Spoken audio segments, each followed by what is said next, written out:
I saw real estate investing as an avenue to get me out of the truck, to get me back home with my family, to help me create financial freedom. Hey everyone, I'm Burton, and welcome to PropStream Pros, the podcast where we dive into the lives of real estate professionals who've made it. In each episode, we'll explore how they got started, challenges they faced, and the strategies that helped them succeed, so that you can learn from their journey and apply those insights to your own path. Whether you're just getting started or already building a portfolio, there's something here for everyone. So make sure to subscribe, follow, and join us as we talk to professionals who've made their own success. On this episode of PropStream Pros, Burton uncovers how Clifford Walker walked away from truck driving. You'll learn the mindset, strategy, and moves that turned risk into real freedom. Hey everyone, Burton here, and welcome to another episode of PropStream Pros. I'm here with a special guest, but instead of allowing me to introduce him, I'm going to allow him to introduce himself. So, who is my special guest today? Sir, can you introduce yourself to the audience? Ooh, doggy. There's a Love country that. introduction for you. Um, well, I'm Clifford Walker, known as the Cowboy Closer. But before I get into that, Bert, Ooh. um, it's a pleasure, it's an honor, and it is a privilege to be here with you today and to get to chat with you, man. I love every time I get to think with you, talk with you, and just brainstorm with you, man. So I love it, and I'm glad to be here. Brother, that filled my heart up so much. Thanks for coming in with that energy. I can already tell you this is going to be a great episode. So make sure you Yeah. guys tune in to the very end because I got a lot of questions for the Cowboy Closer here, which I'd like to Uh-oh. start with that. Where Uh-huh. did that name come? I mean, I know you're a real estate professional and you're very good at it, Uh-huh. but the Cowboy Closer, that's a very unique nickname to coin. Where did that come? Like, what was the origin of the Cowboy Closer? So what's funny, well, number one, I'm country, so I don't know if they're seeing this on visual or I wouldn't audio, have but known. yeah, but I'm rocking the cowboy hat. That's I'm not all hat and no cattle. Like I'm a country boy through and through. But what's funny is when I actually got started in real estate, and I was rocking and rolling and doing this first time. I had ended up closing like six deals my first month. I got What? connected to this mentor and this coach, and I was just going full throttle. And so my wife ended up saying one day, she's like, "Well, I guess you're just the cowboy closer, aren't you?" And I'm like, "You know what? I am." And ever since that, it's just been a part of it. It's just been a part of me. So. I I guess you love could say that. I got to thank her for the name. Shout outs to the Mrs. Cowboy Closer out there for Right. coin. To me, this is a really, really awesome nickname. It really does. And I want to peel the onion apart. You just mentioned that when you first started, you got six deals in your first month. Yeah. That doesn't happen to everybody. So, if Yeah. you don't mind, I'd like to talk on that topic really quick. Yeah. What was the motivation? I mean, you just got into real estate, right? So was there a lot of fear, or was that just out of the picture? You had to do a job, you had a mission, and you weren't gonna stop until you saw it through. What was the For sure. inspiration and that led to the six deals that first month? Let me kind of unpack that too a little bit. So Yes, please. when I first jumped into it, I actually tried it like 6 months on my own and didn't get anywhere. And then so when I say my first Mm. month, I ended up biting the bullet and getting a coach and a mentor, which I Okay. highly recommend for anybody to expedite your success. And so once I took that leap of faith and invested in myself from somebody that was actually doing the business and knows the business, they gave me a clear roadmap, a clear blueprint. And so I took that blueprint and I just modeled exactly what they were doing. Like I didn't reinvent the wheel. And so I took that and I just hammered it. And that's why I say once I got that mentor, I was able to get those six deals that first month just under that mentorship. And so I highly recommend for anybody invest in yourself. But I'm anywho, I'm gonna be here smiling just for a quick second, and for uh-huh, those that are probably watching, like, why is Burton laughing? You literally just reminded people of Burton's experience with IKEA furniture. Like I used Okay. to try to put things together without reading the manual, and oh Uh-huh. my goodness, that never worked out. And that's like you working 6 months on your own, no blueprint. Finally Yeah. get that mentor. In my case, finally, okay, let me look at the manual here. Yeah. And in the first month of just following the blueprint, following the manual, we got what we needed to get. So that's really awesome. I just had to share that. But go ahead and continue. No, exactly, right. So I read the manual, so to speak, but though I read that manual, I still had to put the pieces together. And with that Mm. came a lot of work. And so if I want to kind of take people back a little bit, when I got started, I was a truck driver. Oh, So okay. I absolutely hated truck driving with a passion. I know that many of your listeners probably love what they do, right? They Right. get up, they're fired up to go to work. That was not the case for me. I'm married, I got two daughters, I was gone over the road. I absolutely hated it. And so for me, I saw real estate investing as an avenue to get me out of the truck, to get me back home with my family, to help me create financial freedom, right? And so when I was literally sitting and driving, I would be cold calling like a madman. I don't recommend it. Hands free, everybody. Hands free. Hands free, right? But literally, I would be able to print off the pre-foreclosure list from PropStream, and I would be Hmm. calling those people all day, every day for 11 hours a day. And so there was a massive, massive amounts of action that I took to do that. So I I love laugh that. when I hear people say, "Well, I called 20 people." But probably gonna need to do a little bit more. Maybe add another zero behind that 20. Yeah, exactly. I love that. So in theory, or essentially in reality, you were driving one vehicle while looking for that next vehicle to kind of change your life, right? Go Oh yeah. into that new lane. I love that. Let's go back a little bit more, actually, since we're actually on this path of, you know, you being a truck driver. Let's go way back. Way back. Let's Okay. talk about Clifford as a kid. Like, were you like me, the class clown? Were you quiet and detailed? Who were you as Okay. a kid? Like, I'm just curious because, and I say this because when people get into careers, and this, someone might be listening, and this might resonate with somebody, but a lot of people I notice we get kind of comfortable. And so Mhm. once we're comfortable, we get that established paycheck, we get the benefits. It's really hard to pivot Mhm. because you're getting these comfortable ways. And so um, it does take a specific individual to finally recognize that and say, hey, look, I got to do something different. Right. But I also think that doesn't just happen overnight. I think that's within the individual. So I want to Mhm. go way back. Tell Yeah. us a little bit more about you as a kid. Like, who were you? If I was your teacher, there's a classroom of students. Who is Clifford Walker in this class? Let's say You middle would school. you would have kicked me out. Really? Are you serious? Why is that? Why Um, is that? I'm it's curious. funny. I was a knucklehead. Oh, Really wow. was.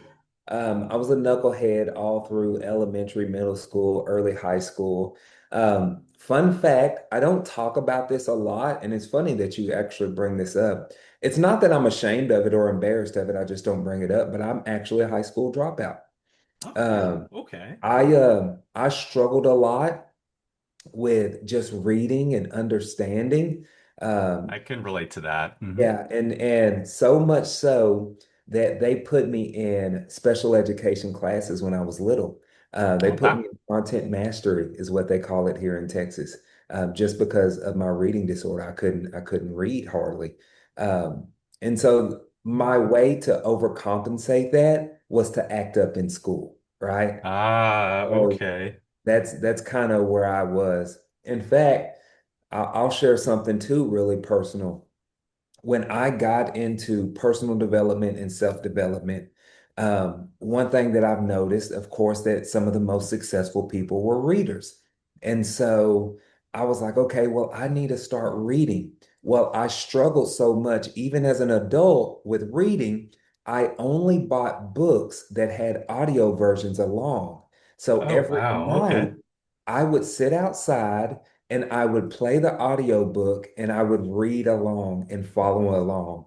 Did it make me feel a little embarrassed? Yes. Did it make me feel a little elementary? Yes. But it was what I needed to renew my mind, right? It was what I needed to start to transform myself inwardly, if that makes sense. And so, what's the saying? If there's a will, as there's a way. Yes. And that was my way of saying, you know what? Where I'm at in life, I need to grow and I need to change and I need to expand my thinking. And this is how I Hmm. do it. I love that. And you know what? I'm sure there's a lot of people that can relate. And you're absolutely right. I kind of see a little bit of myself in you. I used to act out quite a bit because of just my experience as a child. Mhm. Um, It was the best way to kind of just get those emotions out there. You know what I Yeah. mean? The ones that you've been bottling up for a very long time. And so I thank you for sharing that. I didn't know that about you. And I've known you for a few years now, and I Yeah. would have never known that you would probably have been that kid that would have been kicked out of class. Yeah. Yeah, man, you've been very respectable. You're a gentleman amongst all gentlemen, and that's just my honest opinion about you. But yeah, thank you for sharing that. Let Yeah. me ask you a question. So, at what point did it all kind of, what was the straw that broke the camel's back? Because you didn't just wake up like overnight and then, hey, I want to change, right? Like something must have Yeah. happened. There must have been True. experience, maybe an encounter, a conversation, maybe someone you looked up to, or maybe something just hit the fan, right? And Yeah. put you in a predicament, or maybe embarrassed you to where you finally had to pivot a little bit. Do you recall what was that straw that broke the camel's back? I think that it was a melting pot of things, right? Like for me, and I always felt like these God nudges, like these little tugs, Hmm. like I'm not doing what I was called to do, you know. And if the audience can just imagine this with me for if you can. I'm sitting and driving in an 18-wheeler in a truck in West Texas alone by myself. And if you've never been to West Texas, ain't nothing out there but cotton fields and yeah, just old clay dirt, right? And so I'm sitting there and I'm driving alone. I'm away from my family. I am miserable. Not in a sense to where like I was going through a depression. Like I was still grateful for that job, but I knew that this was not the calling that God had over my life and for me. And so I'm a firm believer that if you're not doing the thing that you're called to do, it will lead to the thing that you're called to do. Right. And so I'm driving down this road. There's no radio reception. I'm literally only picking up like one radio channel. That's how isolated it is where I'm in this part of Texas. And the irony is that it was a podcast where this guy, his name is Mark, out in New York, he was talking about how much money he was making wholesaling real estate, right? And Oh my what's God, so amazing, that just gives me chills. I'm Okay. telling you, what's so amazing about this is God forced me into that position to be sitting there in that truck at that moment, sitting there, and I'm 10 and 2. I'm like perked up, I'm listening, and I'm like, wow, this is incredible. I can actually get started wholesaling real estate with no money, right? And I'm just fired up by this podcast. So when I finally get home, I tell my wife, hey, babe, we're wholesaling real estate. And she's like, what? What are you talking about? But then I just go down this rabbit hole where I'm attending every seminar. I'm going to every live event that I possibly could. I'm listening to every podcast now, YouTube, radio station that was talking about real estate investing. And that's what led me here, God works in mysterious ways, and doesn't he? definitely that's a Yeah. very amazing story there. Shout outs to Mark. Um, Mark, you definitely changed one man's life, and I hope you did I'm sure you changed many, many others as well during that Yeah. I need podcast that to you did. I need So to find that guy and you do got something to, man. with him, Let me know if I right? can help. I hope he's listening to this episode. Seriously, I really That would do. be great. Okay, that I love this story. That helped, that resonated not with just me, but I'm sure a lot of our audience members. So fast forward now, Yeah. Mhm. you're the troublemaker, a knucklehead, you become a truck driver. Um, you love it, obviously, you're doing your thing, but there's just this inner voice telling you, hey, there's still more that has to be done. Oh yeah. Um, as we discovered, God works in mysterious ways. You're in West Texas, um, literally from like by yourself. I mean, literally by yourself. There's probably nobody around your truck as you're driving. Only channel that comes on is a podcast that talks about wholesaling. You get inspired, you go down that rabbit hole, you drag your wife into it and the $2 with you. Hired a mentor because you tried it for 6 months. I'm sure that Yeah. wasn't a great experience. So you finally hired a mentor, and then 6 deals get closed that first month after following the blueprint. I want to ask you one thing about the mentorship because I'm sure there's a lot of people out there that are probably on the fence about that. Mhm. What was the big difference between doing it yourself and the mentorship besides the blueprint? I know the blueprint's Yeah. very, very important. Don't get me wrong. Once you have the recipe, it's very, very powerful, right? Besides trying to like make the meal off taste. Was there anything else that the mentorship provided that you didn't have? Things like maybe accountability, inspiration, one-on-one conversation. Like, what are the benefits that that mentor provide you other than just the blueprint? Yeah, I think it's all of the above. Definitely the accountability, the inspiration, the community, which is massive. Ooh, Right. okay. So being a part of the community there and having people who are so serious about real estate investing to where they're willing to invest in themselves in their education. Mm, They're willing to put themselves in the room. And so I hope this doesn't sound awful, but when you become a part of those type of communities, you typically get a different quality of person. mm, Um, okay. and again, I'm not saying that in an awful way. I hope it doesn't sound, No, but you no, no, typically no. do. Yeah. And so it was just that combination, all of those ingredients that lit a fire under me, and Jeff definitely just inspired me there to Love to that. to shift it So into high gear, so to speak.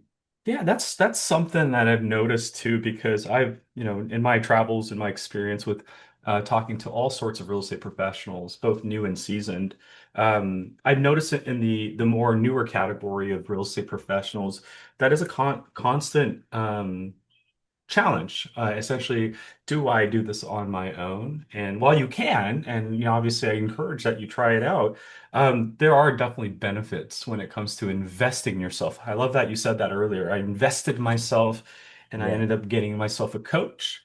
And Mhm. that led into 6 deals the first month after following that blueprint. So thank you for sharing that. Let's now go to what And you you know do and what? what you do best. Go ahead. Go ahead. Sorry. Just a random thought on that, and I've been challenging people in their thinking a little bit here.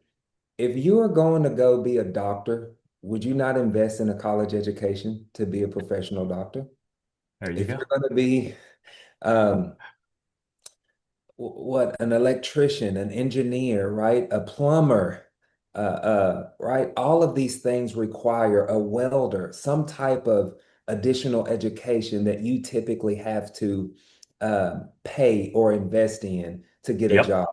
And I want to challenge everybody here to go to ChatGPT or some type of AI and put in, okay, how much does it cost to become a teacher and how much you make? How much does it cost to be a doctor and how much you make?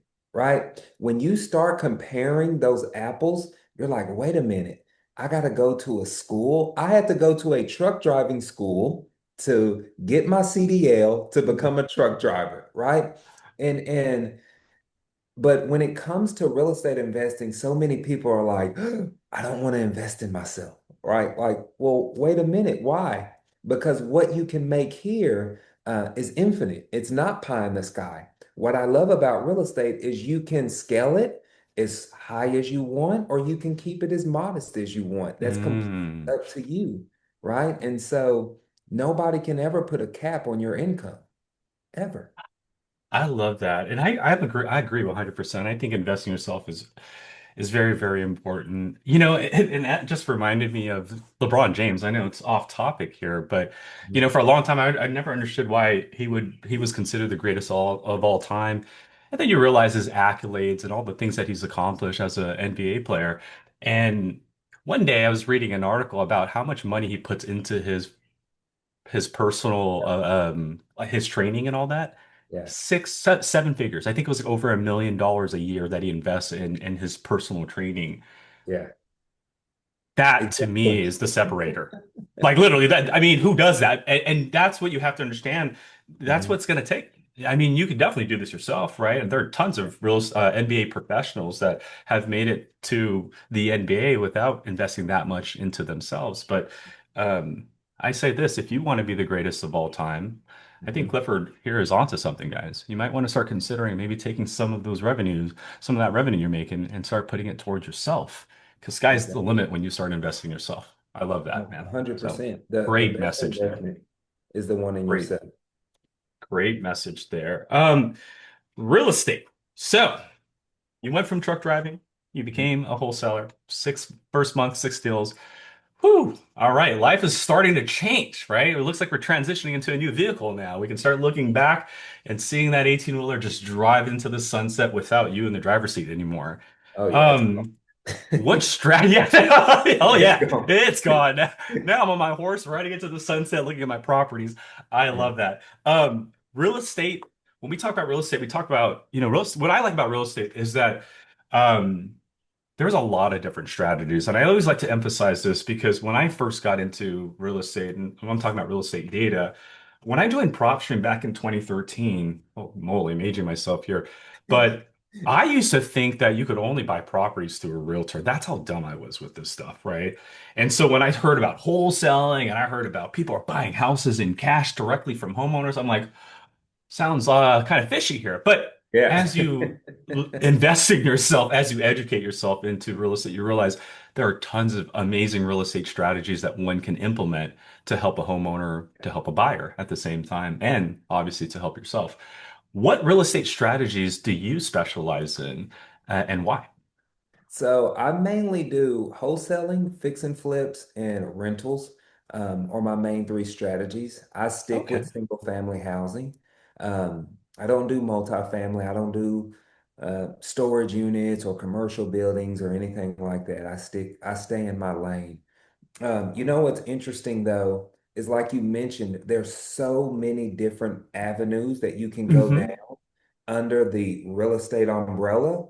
And what ends up happening, or an issue that I see a lot of new investors make, is they try to tackle too many things. Like Oh, I see you, that as well. Okay. yeah, you need to pick a lane. Pick a lane and stay in that lane, right? I'm sure. Um, Whatever real estate guru that you admire, that you look up to, right? They probably picked a lane at the beginning and got really, really good at that lane, and then they started branching out. You got too many people chasing shiny object syndrome, going from this to this to that to that, and they're not getting the traction that they need. Pick a lane and stay in it. That's very, very true. I do see that. I see quite common people like to pivot. I hear it Mhm. all the time. I'm just trying to build my portfolio.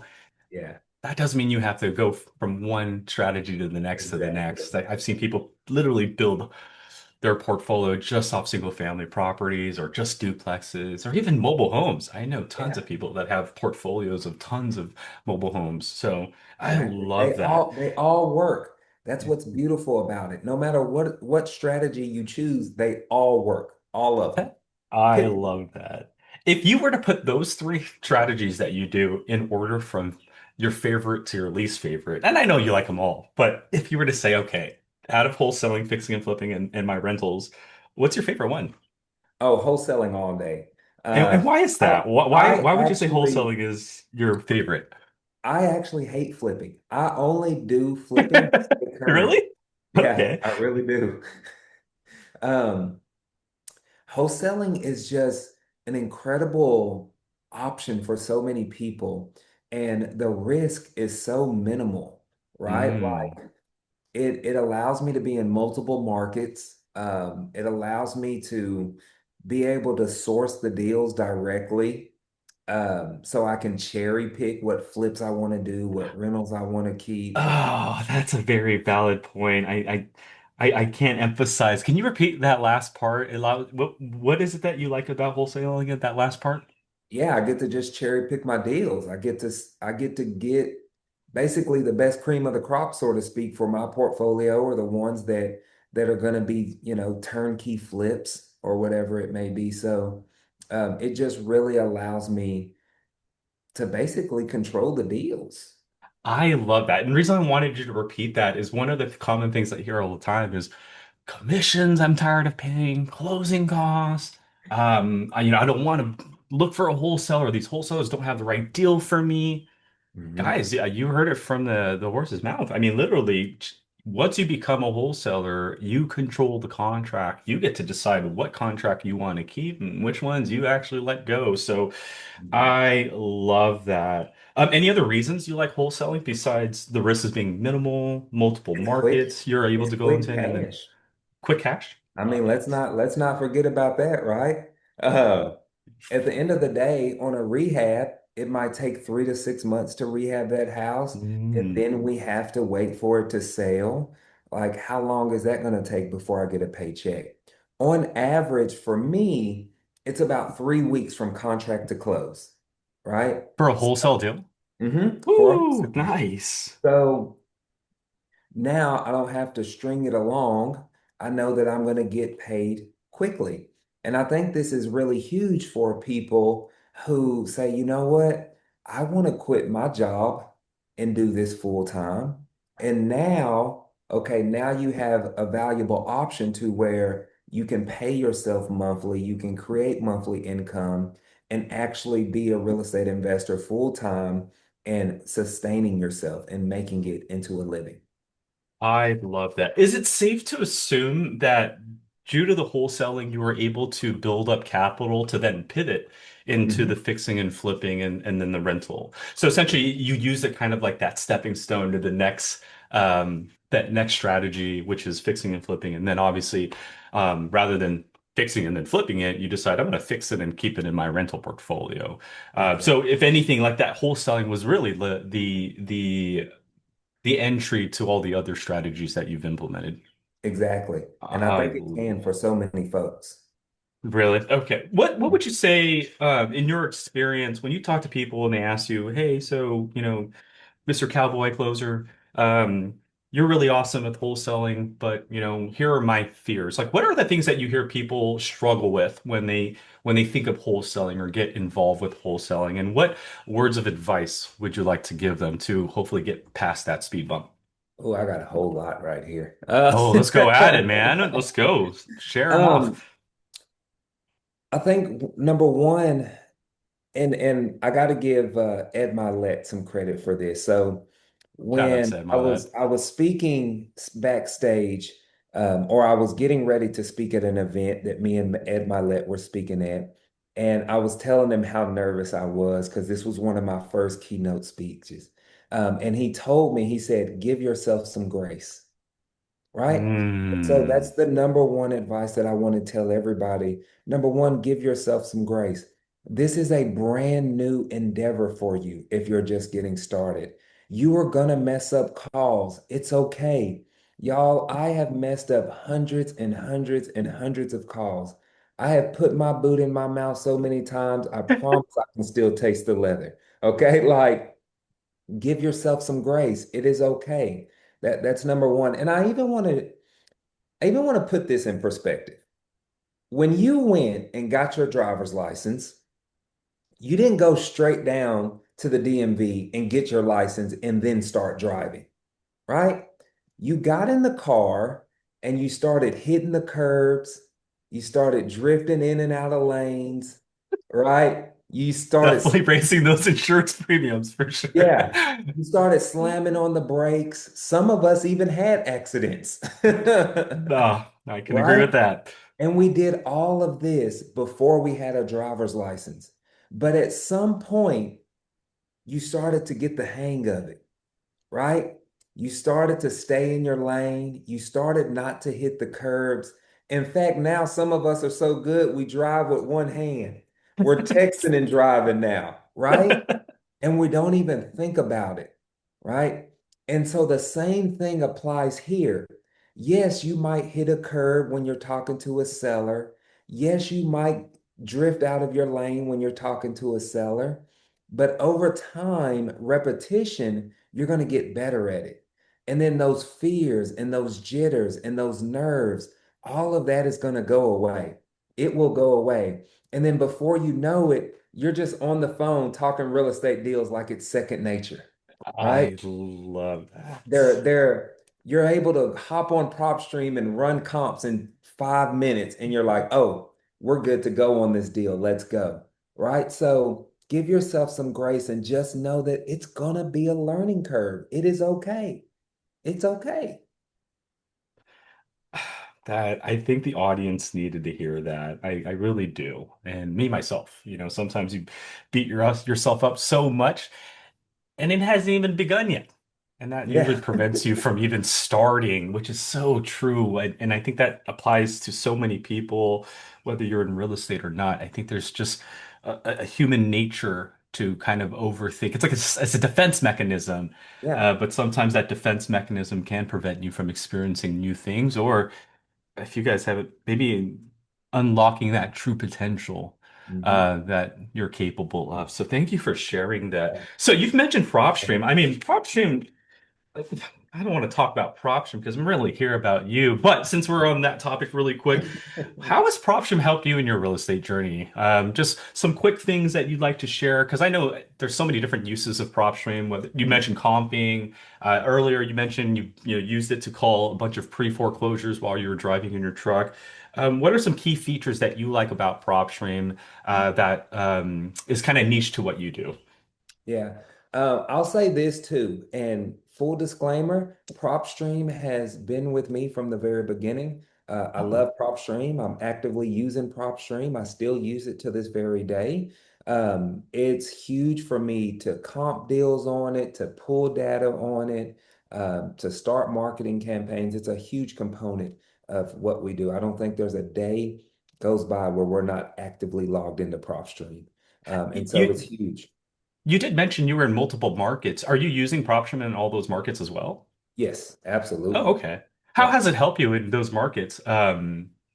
What do you think separate like because a lot of people ask me or I hear two things. A, my market's too expensive or there's no deals in my market or it's competitive, which I don't believe. We can I go down don't. that topic if we want to, Yeah. but I either hear that a lot and so, then they start looking for products like PropStream that can help them when they go outside of their market.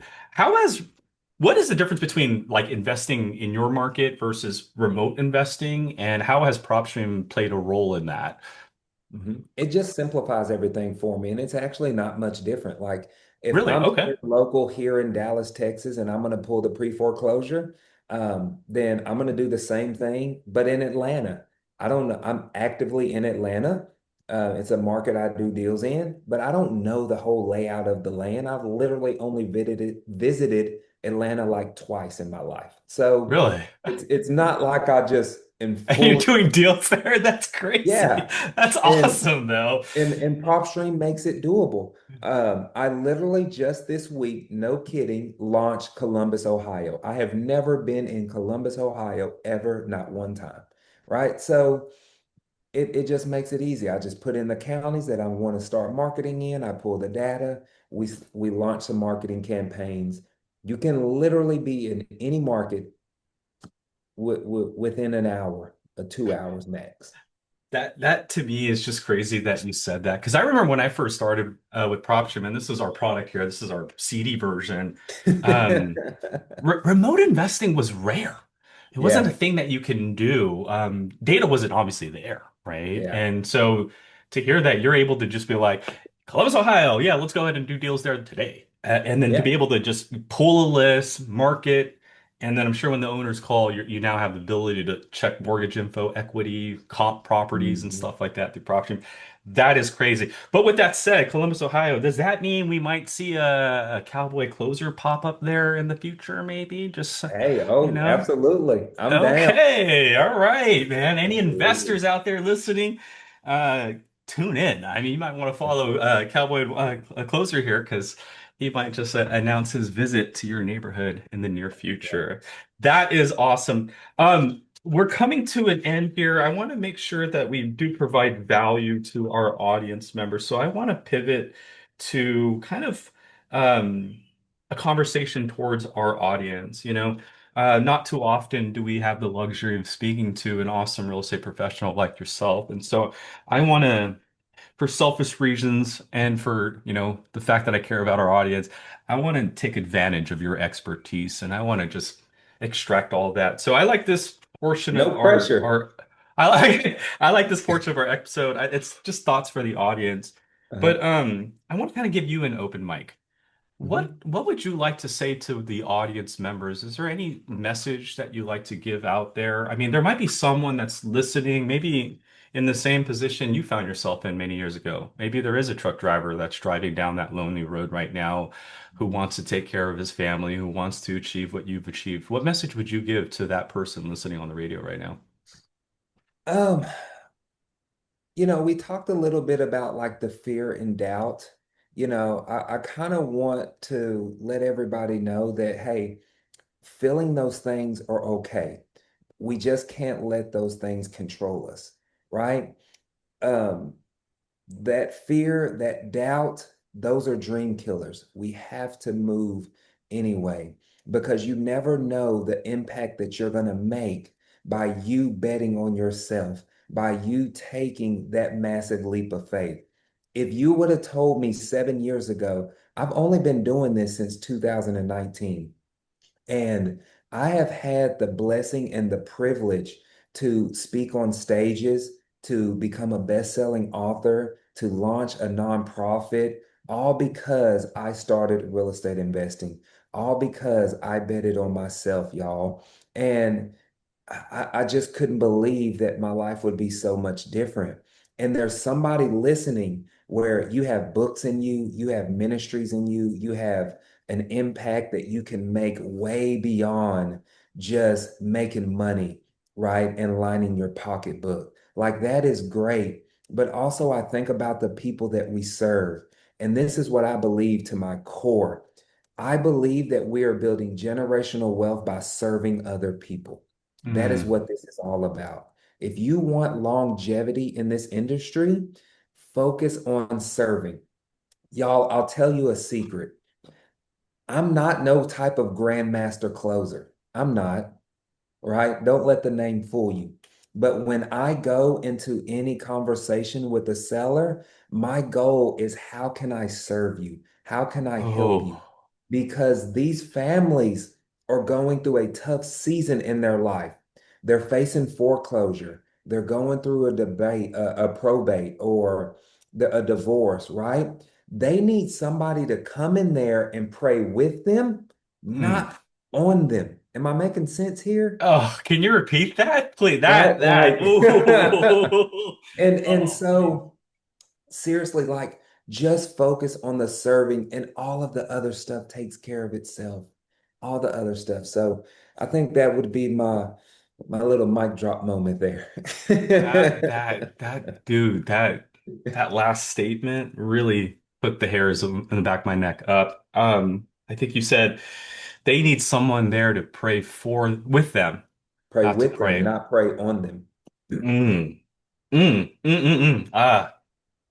thank you for sharing that. I needed Yeah, to hear that personally, and I'm sure someone out there needed to hear that too. Clifford, thank you. Thank you for giving me this time. Thank you for absolutely. blessing PropStream and our audience members with you. This is really why I do this. Wholesaling and fixing and flipping and rentals, nothing new. And I want to share that with everybody. This is Absolutely. something that you can do. It's been out there for some time now. But to me, what's important is the person that you are as you're doing it. And this is why I like to bring real estate professionals like Clifford onto our show so that you can see that anybody can do this, right? You don't have to be the greatest human being in the world, as we discovered, you know, Clifford, sorry to bring it up again, but we could be a knucklehead, Yeah. and at some point along the line, we can wake up from that Yeah. and achieve or do um, what we need to do that mission that we were designed to complete. And yeah, so listen to that inner voice. Don't suppress it, 100%. right? Don't suppress it. 100%. Clifford, you are amazing. Thank you so much. Will you be okay if we maybe reach out to you in the next few months, maybe do a kind of like a checkup and see where you're at, how things are going towards the end of the year? Is that okay with you? Oh, 100%, brother. It's Perfect. always an honor to get to spend some time with you in the PropStream community. Whatever y'all need, consider it done. Absolutely consider it done. So, You yeah, are just let me amazing. know.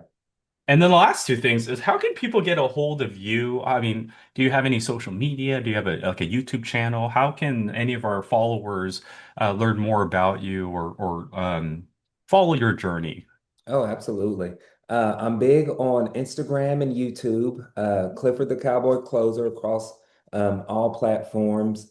But yeah, they can follow me on those channels. And I always share details. I do in-person events now, like one-day mastermind style trainings where I really help people get started. I do virtual events, so they'll be able to see all that wonderful stuff. I love that. And the last thing, this is just for my personal benefit here. Um, Earlier in our conversation, you mentioned something that was actually it struck me personally because I was in the same experience, and that was the reading part. I hated reading all my life. It wasn't until maybe the last 5 years that I started picking up more reading, as you can see. Yeah. You mentioned you were a best-selling author. What's the name of your book? Because maybe I might get it myself, add it to the library, and then not only that, but I'm sure some of our audience members were probably asking the same question. So, what was that name Uh, of the book? Roadmap to Success, and it's on Amazon. Yeah, to success. Yeah, Thank you so much for absolutely. sharing everything from who you are as an awesome human being to your experiences in life to what you're doing in real estate to where you're heading. I appreciate it, and I'm looking forward to our next episode with you featured in it. So thank you, Clifford, for Looking being here forward today. to it. Thank you, brother. It was my pleasure. Absolutely. Thank you, everyone, for joining. I hope you tune into our next episode. This is Burton and Clifford, the Cowboy Closer, tuning out. Take care. Thanks for tuning into the PropStream Pros podcast. Subscribe for weekly insights and real strategies to help you close more deals. See you next time.